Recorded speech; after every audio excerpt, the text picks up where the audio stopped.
Everyone, সবাই কেমন আছেন? আশা করি সবাই ভালো আছেন। আমি আজকে নতুন একটা জায়গাতে আসলাম। দেখেন প্রিয় দর্শক, রামগতি।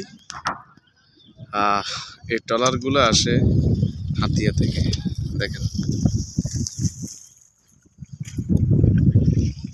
প্রিয় দর্শক, এই ছোটো ছোটো যে ট্রলারগুলো দেখেন, এগুলা দিয়ে ইলিশ মাছ ধরা হয়।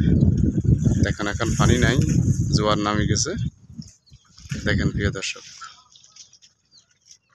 ভিডিওটা যদি আপনাদের মাঝে ভালো লাগে সবাই লাইক কমেন্ট শেয়ার করবেন, অন্যদেরকে সুযোগ করে দিবেন।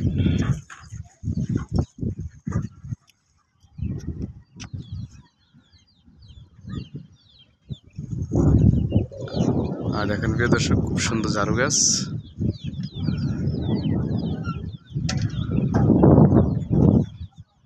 পাশে হয়েছে বাড়িয়াগল। দেখেন নদীতে এখন পানি কম।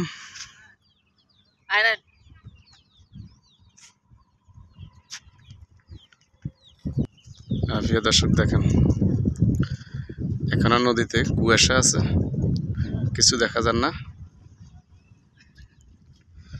চলে আসলাম আমরা আবারও রামগতি। নদীর এই পাশে হয়েছে হাতিয়া। দেখেন ভিডিওটা ভালো লাগলে আপনাদের মাঝে সবাই লাইক কমেন্ট শেয়ার করবেন, অন্যদেরকে দেখার সুযোগ করে দিবেন। আমার আপডেট ভিডিও পাওয়ার জন্য সবাই ফলো দিয়ে পাশে থাকবেন। তো দর্শক ভালো থাকেন। আসসালামু আলাইকুম রহমতুল্লাহ বারাকাতুহু। রামগতি থেকে সরাসরি আপনাদের মাঝে লাইভ দেখাইতেছি। ঝাড়ু গাছগুলো দেখেন, দেখার মতন একটা দৃশ্য। সবাই উপভোগ করবেন, সবাই এখানে আসবেন। রামগতি দেখেন, এই ট্রলারগুলো দিয়ে ইলিশ মাছ ধরে। তো প্রিয় দর্শক সবাই ভালো থাকেন। আসসালামু আলাইকুম রহমতুল্লাহ বারাকাতুহু। সুস্থ থাকেন, ভালো থাকেন। সরাসরি লাইভ দেখাইতেছি রামগতি থেকে। আল্লাহ হাফেজ।